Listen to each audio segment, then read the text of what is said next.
It's Cherie Glenn with Charlotte Football Insiders. And Matt, what are your thoughts on Country Day at Providence Day? All right, CFI game of the week. We are stepping outside of our normal CMS games, and we are looking at a big private school battle here in South Charlotte. The Country Day Buccaneers are undefeated, led by head coach Drew Whitman. These guys, we visited them in the preseason. They got a lot of talent back on this team. Russell Tabor at quarterback, big, strong kid, tall, pocket presence kind of guy. Really sits there and throws the ball well, can throw it on all areas of the field. Quentin Cooper's a very good running back, underrated guy, a guy that you don't hear enough about, but he's very talented. Going over to Providence Day, this is a traditional rival game. It's going to be a huge crowd. If you're coming, get there early. Providence Day led by Adam Hastings, former coach at RGKL, very intelligent guy. His players love playing hard for him. Jacoby Cowan on the defensive line, big D tackle committed to Carolina, Keith Bingley Jones, very talented player, and then Cody Cater at quarterback, left-handed guy. If you look at him, looks kind of like Steve Young a little bit, the way he sits in the pocket, throws the ball, can get out and make things happen with his feet. This is going to be a really, really exciting game. I think both of these teams feel like the door is open for a state championship on the Division I level in the private school ranks, and this is going to be a game that goes a long way in determining where both of these teams line up for the playoffs down in that division. Tell me your thoughts about Barry at West Charlotte. All right, another game part of the West Side Championship Series. Barry, tough loss last week to Mountain Island Charter at home, 45-20. We're going to see how they bounce back this week against a West Charlotte team who's really feeling good about themselves. You know, win over Harding that you were at. They're 2-1 on the season. What were your thoughts about West Charlotte in that game? I thought they were a pretty physical team. They had I wanted to say his name was Iwan Jackson. Oh yeah. And he, did a lot for them that game. So we'll see what they're able to do against this Barry team. That sounds like they're a little deflated. Well, the good thing about it is, West Charlotte's coming off a bye, so obviously they'll be refreshed and ready to go. But sometimes when you come off a bye, the team that played last week has a bit of an advantage starting out. Right. So I think it's going to be critical for Barry to get off to a fast start and make West Charlotte play from behind a little bit and see, if that works out in their favor this week. Right, so talk to me about Myers Park at Huff. All right, so this is a big game for both teams, obviously, this week. A lot of people have been critical of Myers Park's schedule so far, but the teams that they've played, they've absolutely dominated. So a lot of people are excited to see how are they going to handle pretty much I'd say 2 steps up in competition this week going up against Huff. I think 2 big keys for Myers Park. One, pass protection. The big D tackle Neal for Huff is a load and a very talented player. You got to get him blocked in order to give Drake May the time to look downfield and hit his targets. And then on defense, I think for Myers Park, they're going to have to be able to tackle well in space. Huff has some guys like Antonio Barber, Evan Pryor. They get the ball in space, they can be very dynamic. You're going to have to be able to tackle well, get them to the ground, not give up yards after the catch. And then Huff quarterback Darius Ocean has real dual threat ability. When he breaks the pocket, he can look and throw downfield for big plays or run it and get first down to get down and protect himself. Conversely for Huff, they like to tout that they are a very, very talented secondary. They're going to get their test this week in Myers Park with those guys that go out and catch the football for them, the Porter Rooks, Moose Muhammad, Twan Flip, and all those guys. So I think Mario Love Jr., corner, a very talented player. He's going to have a chance to really shine in the spotlight this week. And then that pass rush can help him out too, as we mentioned on the other side for Myers Park. And they can get home and limit what May likes to do, throwing the football. It's going to help them a lot. And also stopping the run. If you can make Myers Park one-dimensional, it makes it a lot easier to call plays, get creative in blitz packages and things of that nature. Offensively, they're going to have to, not hurt themselves. They've been hurt a lot, with some turnovers and, some different things up front. If they can just be able to execute a lot better than they have been doing, the talent will shine. That's the thing that Huff has, it's just natural talent. And hopefully they'll be able to come together this Friday. Also, the big thing, special teams. You look at it, Myers Park has a really good kicker committed to Wake Forest. Really good special teams. Huff has struggled in special teams so far. It's a big, important phase of the game. If Huff is able to get those special teams issues corrected, it's going to give them a much better chance, Friday night of getting a big win for them. All right, talk to me about Olympic at Alexander Central. All right, so a lot of people, you might hear Alexander Central and like, where in the world is Alexander Central? What? So Alexander Central, if you go up 77 for a little while, past Statesville, past Mooresville, you're running to Alexander Central. It's up in that area of the state right there. So it's not too far. These teams have had a history several years ago. I think they played in the playoffs, and I believe Alexander Central won that game probably about 10 years ago. So not totally unfamiliar with themselves, but it's been a long time. Alexander Central traditionally is a run-first team, so obviously for Olympic they got to stop the run.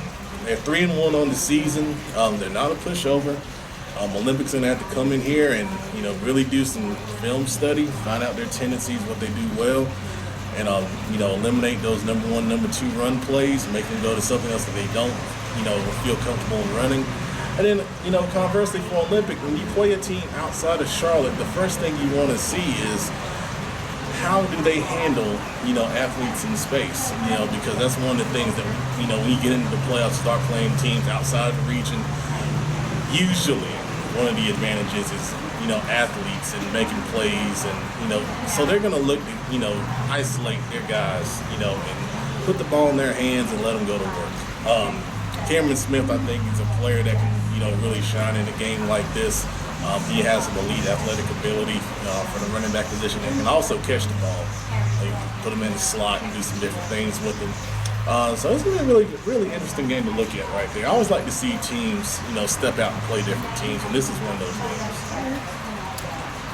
How about Providence at Butler? All right, so Providence, it's been kind of a slow start for them, but this is a game that, I think, they're going to go in and look at it and say, okay, we're kind of struggling, but Butler, is kind of off to a start that they're not typically, off to at 1-2. And they're going to, feel like, hey, we got a shot here. We can do something. The biggest key for Providence is offense.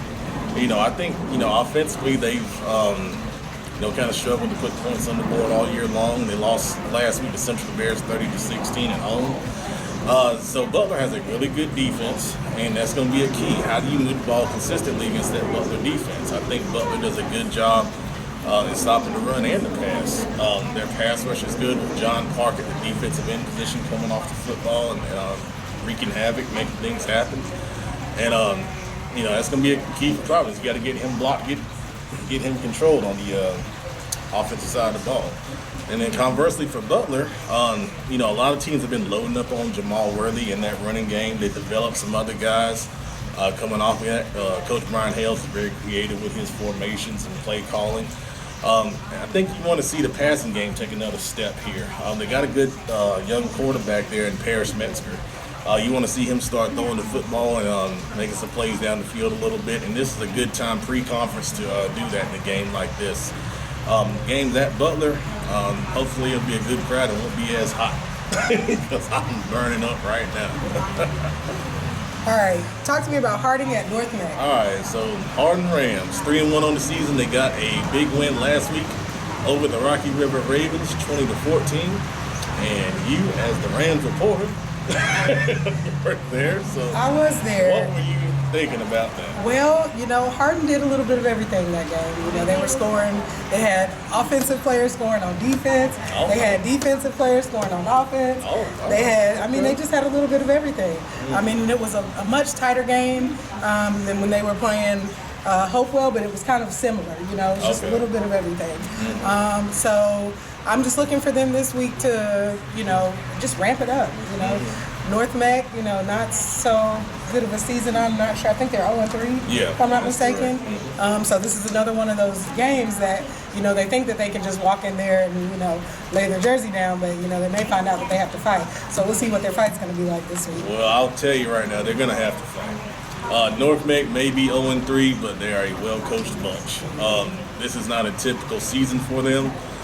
They're coming off a bye week, which is another reason for, not concerned, but there's a reason for Harding to take them seriously, because coming off a bye, you got time to sit back, assess things, put some players in different positions, run some different plays, do some things that you haven't necessarily shown on film. So I think the key for Harding, first off, is avoid that first quarter, rush of adrenaline North-Meck's going to have coming off of 2 weeks, knowing they're 0-3.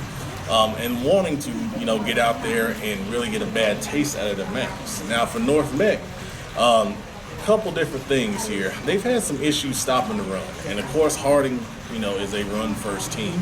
So that's first and foremost. North-Meck has to stop the run. They're going to have a chance to win the ball game. Second of all, offensively, we talk about DeCon Bobo Stewart a lot. He's the main threat. Developing those secondary threats off of him, using him, more as a decoy in that offense. If he can take 2 people with him, that's going to open up something else somewhere else. So, that coaching staff does a good job with those guys. And, I expect them to have a good game Friday night. This is going to be a good game to watch, in my opinion. Absolutely. All right, talk to me about West-Meck at Hopewell. All right, so West-Meck coming off a tough loss at home to Kings Mountain. Kings Mountain, a really good team down in the 3A ranks. There's no shame in losing that game. 35-7 was the score.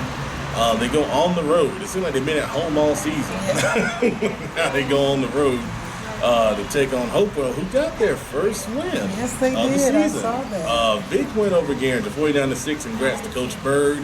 Coach Grice, new offensive coordinator, getting that done, and now we're gonna see if they can take it to another level. So, looking at West-Meck, number one, you got to bounce back. Bounce back quick. Don't let a good team beat you twice in Kings Mountain. And then defensively, giving up 35 to Kings Mountain may look bad, but I'll tell you, Kings Mountain is a really good team. I'm sure they earned those 35 points. So they got to look at Hopewell and got to see what they're doing differently because Coach Grice obviously is running, doing his offense a little bit differently than the previous OC. Pick up on those things on tape and then really get after the quarterback. After seeing Hopewell in week 1, if you can get to the quarterback, it can really disrupt, some things they like to do on offense. For Hopewell, conversely, you got to protect.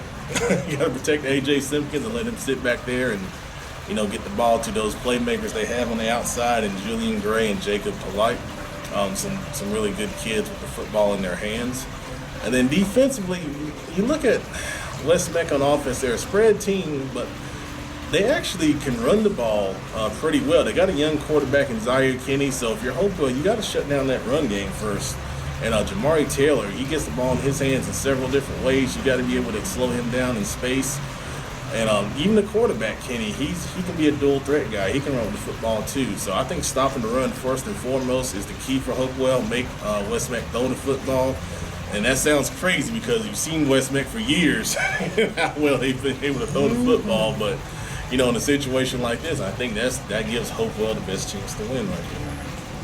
All right, talk to me about South-Meck at Vance. All right, so South-Meck, going in here, taking on Vance, and I'll tell you this, major respect to South-Meck for this pre-conference schedule. This has to be the best schedule in the state for the guys that they have been playing. I mean, my goodness.